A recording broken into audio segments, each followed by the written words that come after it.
Olá, boa tarde. Você acompanha agora as principais reportagens da semana da RIT.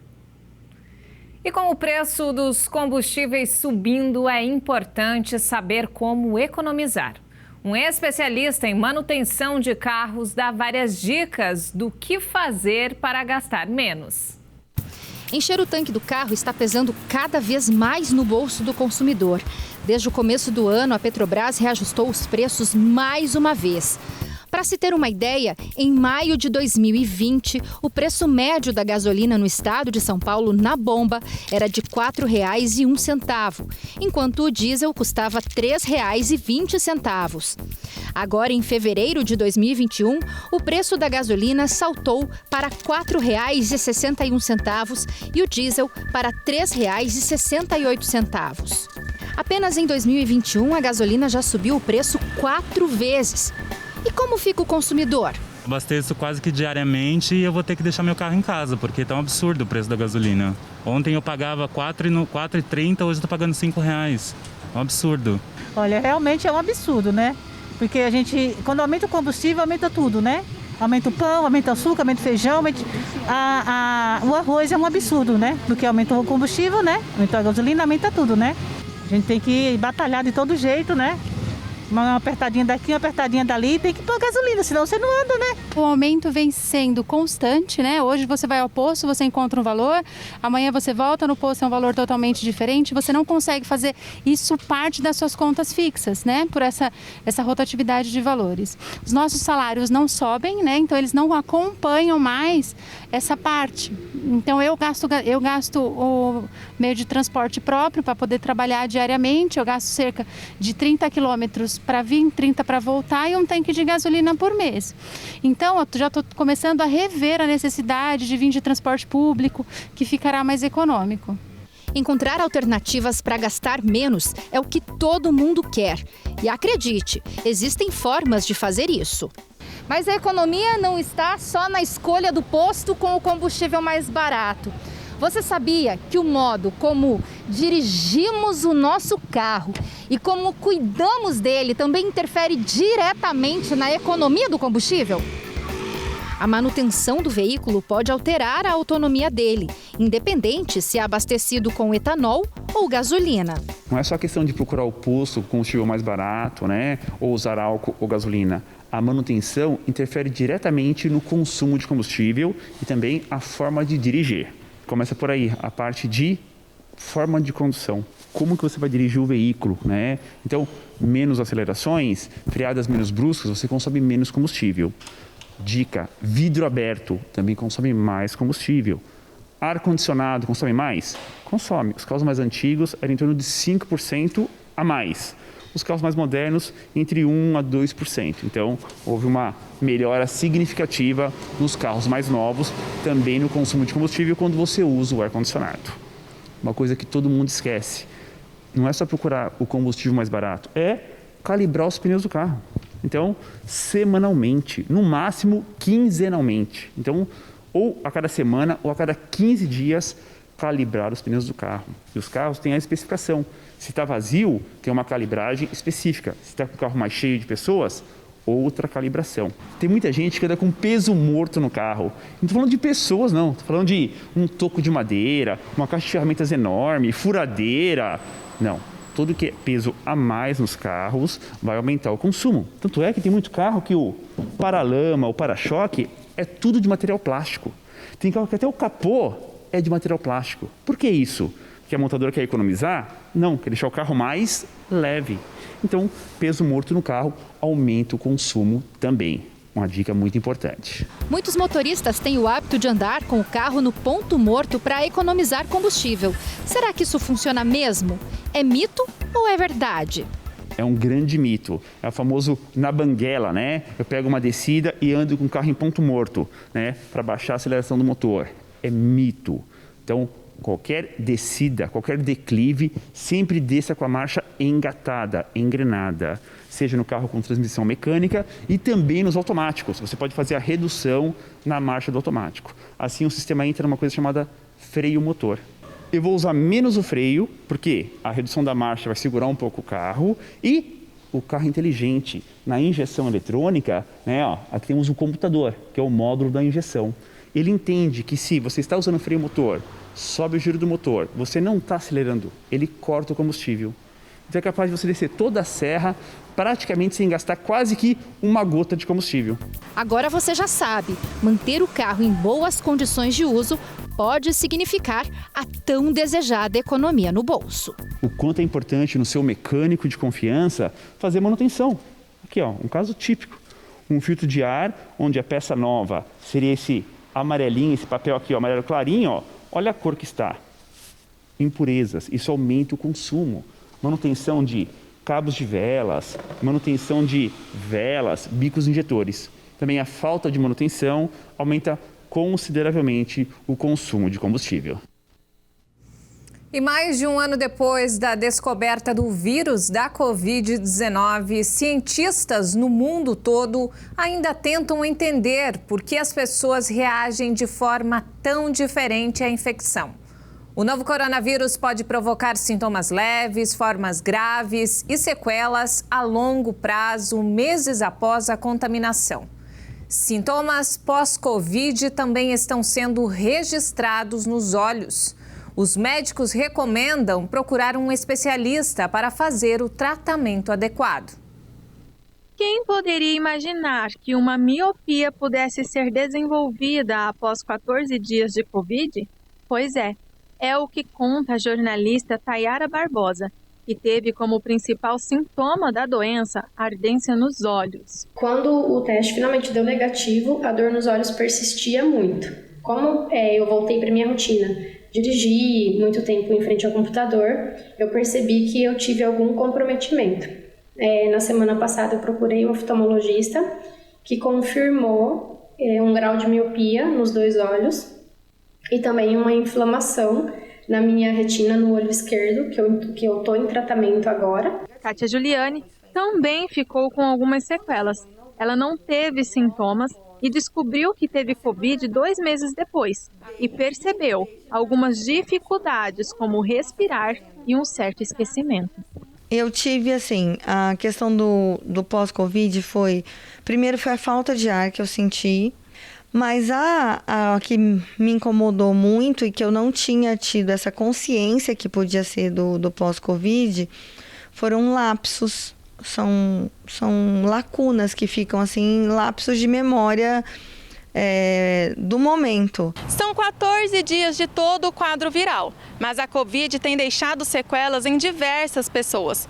Mesmo sendo um vírus que afeta principalmente o sistema respiratório, o médico pneumologista explica que a doença causa um processo infeccioso por todo o corpo.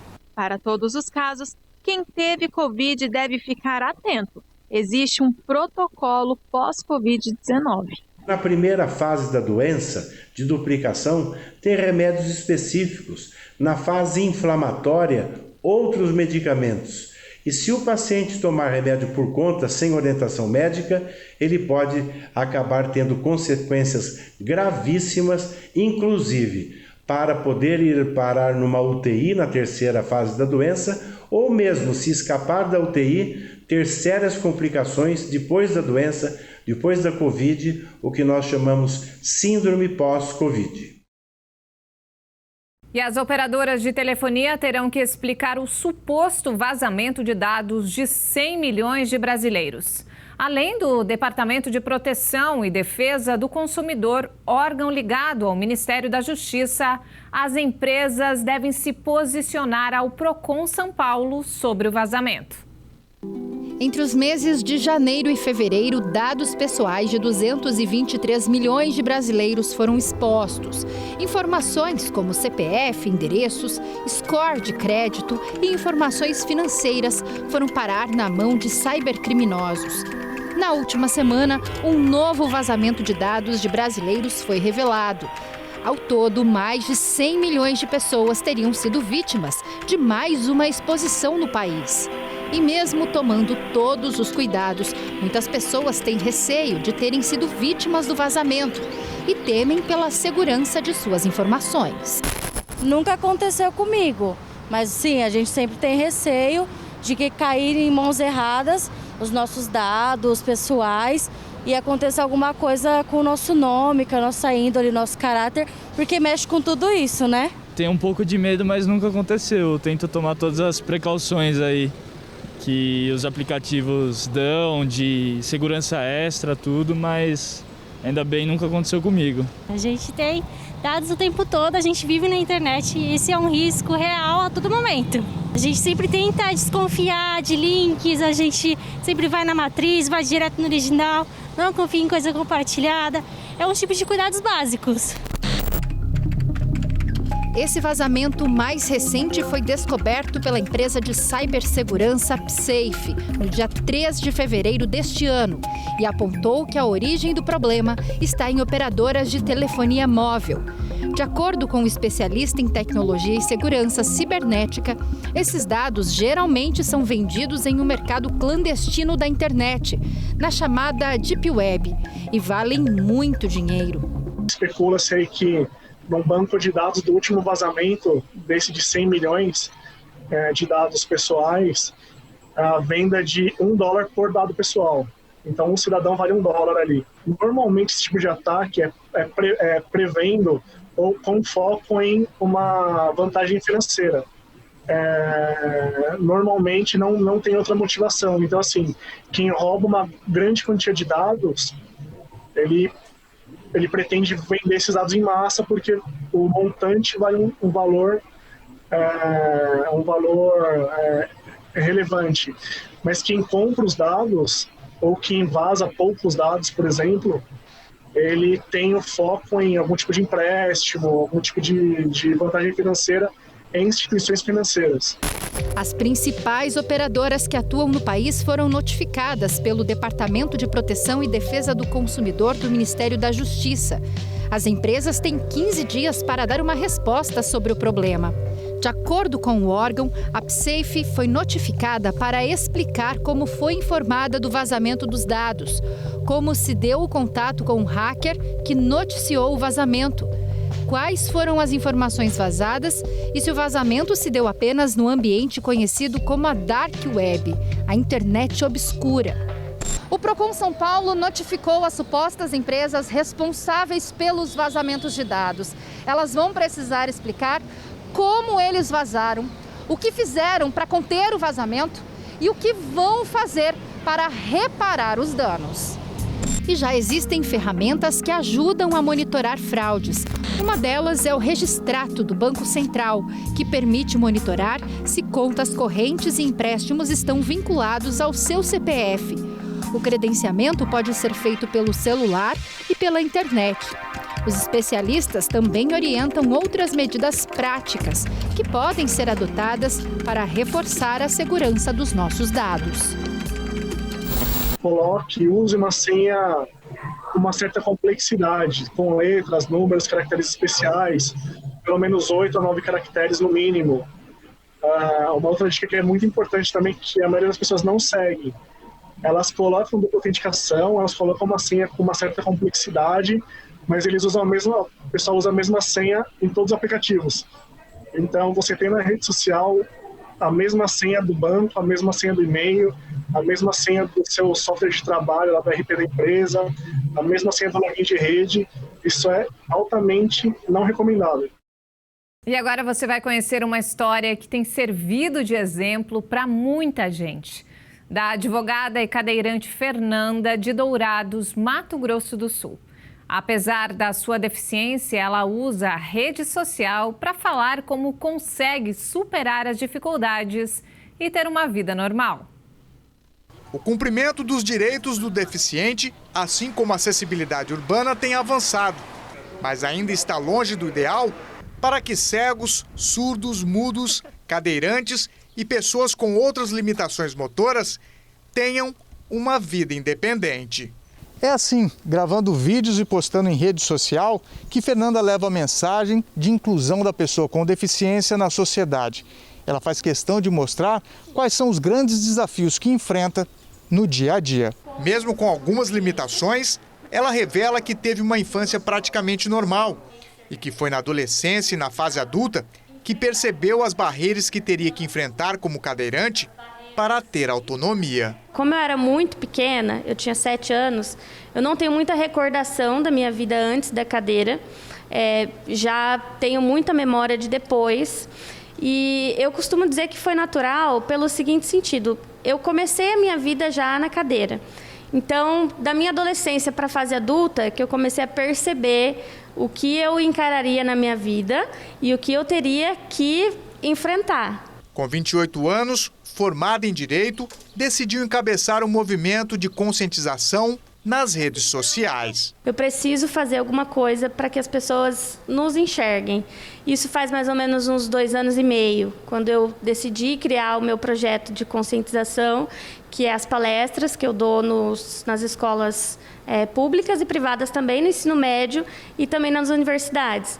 E aí eu comecei a compartilhar também um pouco da minha vida, do meu dia a dia, da minha história nas redes sociais, para mostrar para as pessoas que um cadeirante pode sim ter uma vida independente, pode trabalhar, pode frequentar todos os lugares que ele quiser e viver uma vida normal. Um dos temas que mais aborda é o capacitismo. Fernanda diz que o deficiente tem sim uma condição humana limitada, mas quer ser tratado com respeito e igualdade. Nós somos uma sociedade diversa, todos os seres humanos somos diferentes.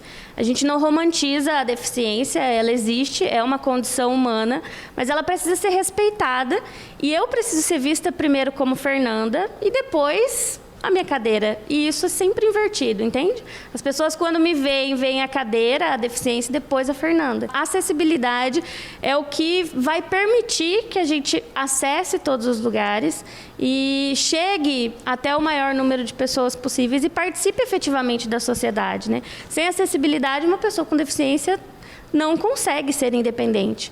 Então, ela caminha junto, a luta pela acessibilidade caminha junto com o capacitismo, né? Que as duas se completam e fazem com que a gente consiga participar da sociedade e sermos vistos como pessoas. As postagens têm objetivo claro: despertar uma nova consciência na sociedade de como olhar e perceber o deficiente. E tem dado certo. A interação com o público tem sido boa.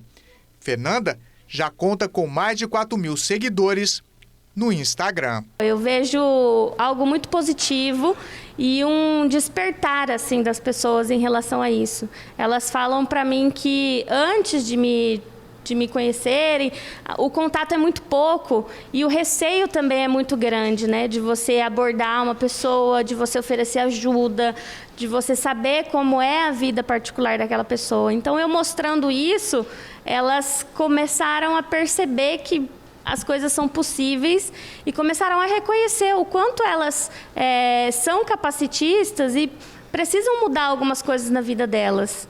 Então, está sendo muito legal, acho que é importante continuar e estou bem feliz com o resultado. Quem quiser pode apoiar o projeto e fazer parte dessa corrente de inclusão e conscientização.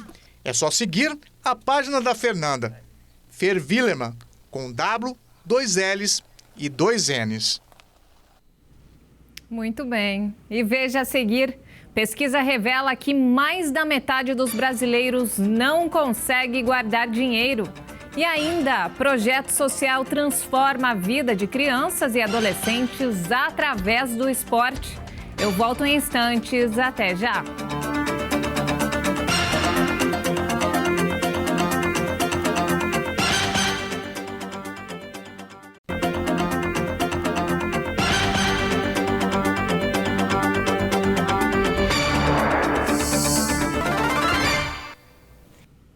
Uma pesquisa apontou que mais da metade dos brasileiros não consegue guardar dinheiro. Isso porque as pessoas disseram ter dificuldades de fazer um planejamento financeiro para organizar as contas.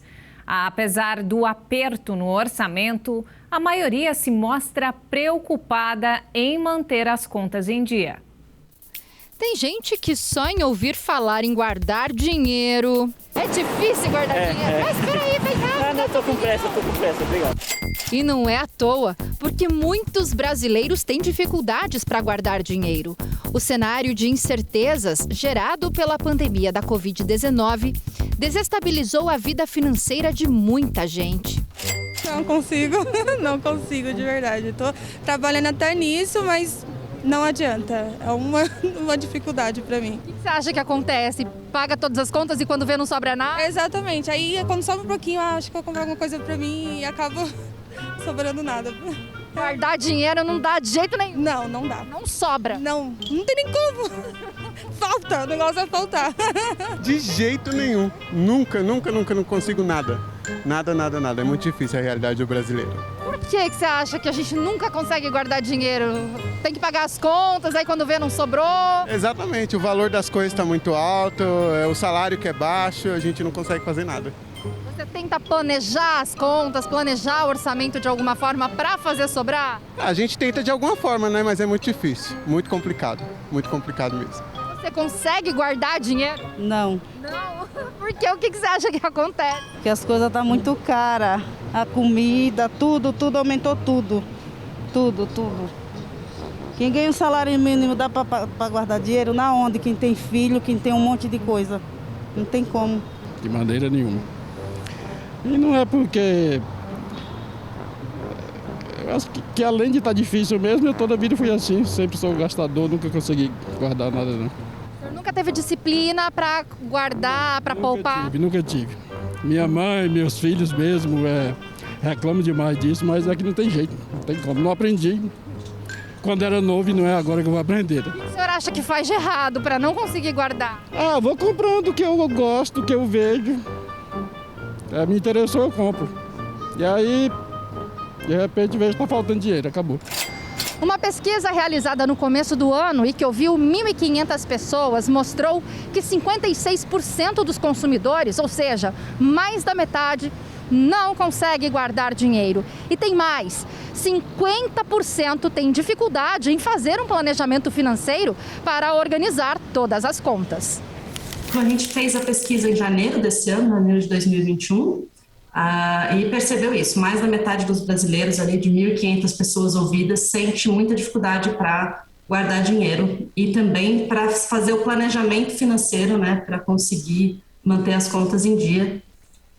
Quase um ano aí de pandemia e com tantas incertezas, com tantos gastos extras e tudo mais, isso tem sido um problema mesmo para as pessoas. Fazer uma reserva financeira é realmente um desafio muito grande, até porque a gente precisa considerar que falta muito acesso à educação financeira para a grande maioria da população, né? E esse conhecimento, esses hábitos, eles podem ajudar muito no momento de imprevisibilidade, né? Ninguém prevê perder um emprego, ter um gasto extra com medicamento, alguma coisa assim. Agora, se a gente consegue criar a rotina de guardar um pouquinho todo mês, no final esse valor faz toda a diferença se a gente chega numa situação inesperada. E para quem acha que guardar dinheiro é uma missão quase impossível e nem imagina por onde começar, o primeiro passo é organização. Analisar o orçamento e saber para onde o dinheiro está indo. Esse é um bom começo para ter dinheiro sobrando e não mais faltando no final do mês. Você fazer uma organização financeira, organização do seu orçamento doméstico, enxergar mesmo a sua situação, é assim imprescindível para você ter o bem-estar financeiro, né? Você precisa entender quais são os seus custos fixos, com moradia, quais são os custos flexíveis, uma compra de mercado, um delivery, alguma coisa assim. E quanto que entra, quanto que sai, para onde está indo, que quando você enxerga isso, você consegue tomar decisões ali para fazer um samba com o seu dinheiro para ele funcionar, para ele durar até o final do mês. Queimadas na beira de estradas colocam em risco a vida de motoristas e prejudicam o meio ambiente. Olha só que alarmante, só no último fim de semana, mais de 5.000 metros quadrados de vegetação foram incendiadas em Dourados, no Mato Grosso do Sul. A nuvem de fumaça podia ser vista a quilômetros de distância. O rastro de cinzas deixado pela queimada registrada neste terreno, que fica próximo de condomínios fechados, poderia ter sido bem maior. Além de danos para o meio ambiente, queimadas de grandes proporções como esta, quando acontecem na beira da rodovia, podem causar dificuldade na visibilidade, trazendo diversos transtornos para o motorista. A falta de visibilidade causada pela fumaça de queimadas muitas vezes é fator decisivo na causa de acidentes. Em Dourados, a última grande queimada foi registrada próximo da Reserva Indígena Federal, o que poderia ter gerado muitos outros problemas. A vegetação verde, ela provoca muita fumaça. E essa fumaça ela tem oferecido risco para a saúde das pessoas. Nós temos várias pessoas que têm problema respiratório. Estamos vivendo numa pandemia, que um dos grandes fatos é a questão da respiração. Isso afeta muito, preocupante. E levado em conta onde foi esse incêndio que aconteceu nesse final de semana, a área ali é próximo à aldeia indígena, onde nós temos um grande trânsito, né, dos nossos irmãos indígenas, que trafegam ali a pé, de bicicleta, e a fumaça provocou e dificultou a visualização dos motoristas que ali estavam transitando no anel viário. Então, ofereceu um risco iminente à vida das pessoas que ali trafegam. Estamos ainda no início do ano e nos 2 primeiros meses, que foram atipicamente chuvosos no município, o Corpo de Bombeiros atendeu a 13 ocorrências de incêndio em vegetação. O número já é considerado alto, uma vez que o período mais crítico de estiagem ainda está por vir. Para se evitar um grande incêndio, primeiro que temos que aprender a ter higiene, educação. Você mesmo testemunhou que vimos máscara jogada no canteiro central da cidade. Máscara. Então quem usou, não quero mais, simplesmente jogou. Quem fuma, acabou a bituca, joga. Não é esse o procedimento. Acabou de fazer a refeição, deixa lá o marmitex. Não é esse o procedimento. Uma sacolinha, procura próximo cesto lixo e guarde, deposita, que haverá uma equipe que o município paga, que tem uma custa, que sai do bolso dessa própria pessoa, que passará coletando o lixo. Então, como evitar? Fazer os aceros, fazer a limpeza com máquinas, manualmente, né? E também não jogar lixo. A nossa cidade necessita de um cuidado. E jogar lixo, isso é falta de educação e é anti-higiênico.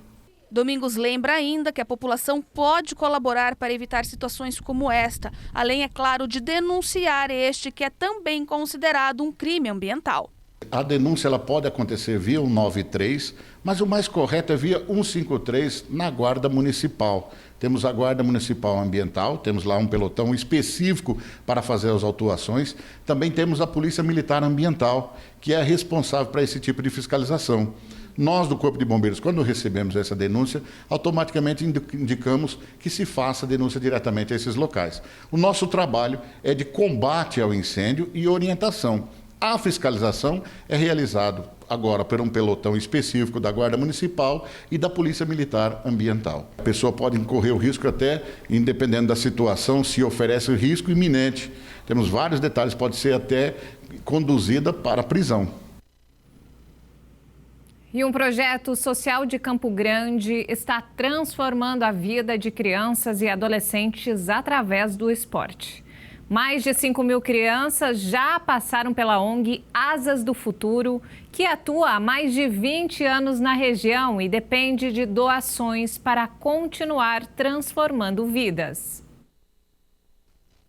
As condições do campo não são das melhores, mas a garotada está animada para o início das aulas de futebol. Os treinos serão comandados pelo professor Diego, fundador do Asas do Futuro, ONG que há mais de 20 anos atua na região do Dom Antônio Barbosa, bairro da capital onde estão concentrados os maiores índices de vulnerabilidade social do município. Hoje em dia o Asas do Futuro já atendeu mais de 5.000 crianças, né, durante esse tempo aí, 22 anos, esse ano agora vamos fazer 23 anos. Já conseguimos premiações aí de empresas privadas, várias premiações. Era um sonho para a gente ter um projeto, ter uma escolinha de futebol aqui nessa região. O residencial Ronaldo Tenuta fica na Vila Fernanda, região do Portal Caiobá, outro bairro carente da periferia de Campo Grande. A presidente do Clube de Mães foi quem articulou a vinda do projeto Asas do Futuro para cá. Porque sem aula, sem escola, ficam presos dentro de casa. E outras crianças já partem para a rua. E você sabe que a rua hoje em dia é perigoso, né? E vindo um projeto desse é uma grande oportunidade para essas crianças e para essas mães também, né? As aulas vão muito além do treinamento físico. O projeto já transformou a vida de milhares de crianças e adolescentes. Nós temos capoeira, temos balé, temos arte e cidadania, temos musicalização e o futebol, que é o nosso carro-chefe, né? O futebol é masculino e feminino. Esta é a primeira aula da escolinha. Já são mais de 80 crianças matriculadas e, como vocês podem ver, só tem 2 de tênis. Os outros estão todos descalços. A Lidiane tem 2 filhos na escolinha e nenhum tem chuteira. A maioria, né, não tem condições, né? É caro uma chuteira. Mais que proteger os pés, as chuteiras ajudam a trabalhar a autoestima dos alunos. Pode ser que venha formar um jogador? Pode, isso daí é questão de sorte, de Deus, de comprometimento deles também, né? Quando você trabalha com crianças, você geralmente trabalha com sonhos, né? E paulistanos têm na memória o drama do edifício Andraus, no centro de São Paulo, onde ocorreu o primeiro e maior incêndio da história do Brasil, transmitido ao vivo na TV. Agora revitalizado, o local continua com atividades corporativas. No último dia 24, completou 49 anos da tragédia que marcou a história da maior metrópole da América Latina. Nossa equipe foi conferir de perto como está o prédio nos dias de hoje. Acompanhe na reportagem de Débora Evangelista. 24 de fevereiro de 1972. Uma quinta-feira que começou como outra qualquer. Foi quando, por volta das 4h20 da tarde, algo mudaria para sempre a história do edifício Andraus, localizado na agitada Avenida São João, no centro de São Paulo.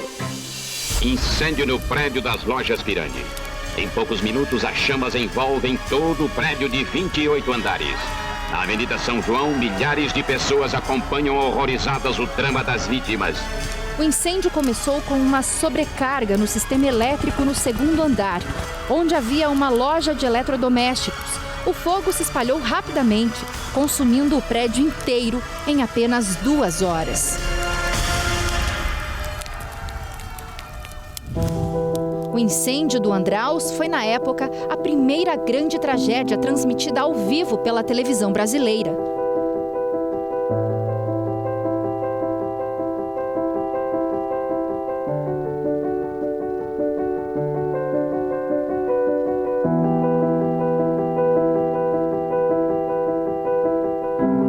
E 49 anos depois, o Andraus continua de pé. O prédio foi reformado após o incêndio e ganhou parapeitos entre um andar e outro, portas corta-fogo, iluminação de emergência, escadas externas e brigada de incêndio. Quem nos mostra como está hoje o prédio é o atual síndico e administrador do edifício. Joaquim, então em 1972 só existia essa escadaria aqui, ou seja, as pessoas só tinham esse acesso aqui para subir ou descer? Esta rota de fuga, não existia outra rota de fuga, não pode ser dessa forma em leque.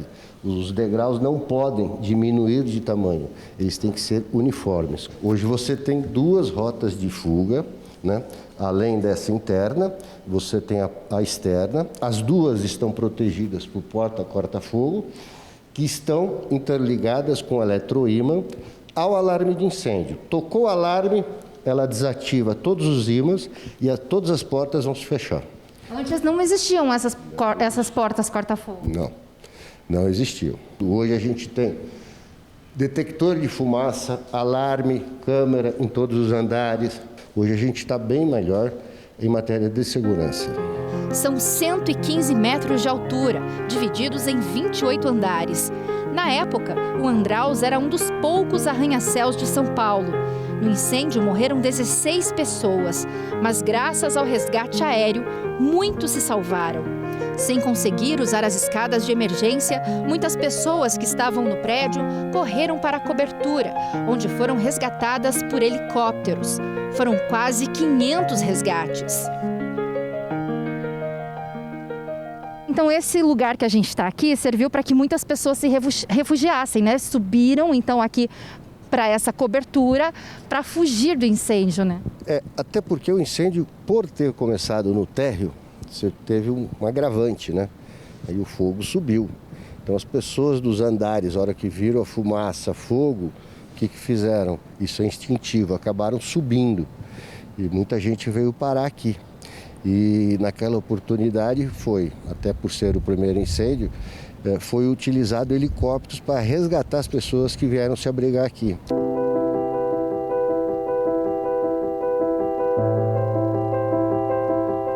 Joaquim, qual foi a grande mudança que aconteceu aqui no Andraus nesses 49 anos pós-incêndio? Legislação, né? Contra incêndio, que foi modernizada de lá para cá. E hoje não. Hoje você tem que ter um prédio para você receber o AVCB, para você ver o certificado de manutenção. Você tem que ter uma série de requisitos para atender a legislação de segurança. Do incêndio só ficaram as lembranças, porque por aqui tudo mudou. Nada é mais como em 1972. Hoje encontramos um prédio moderno e principalmente seguro, para que a tragédia não passe de um triste registro na história.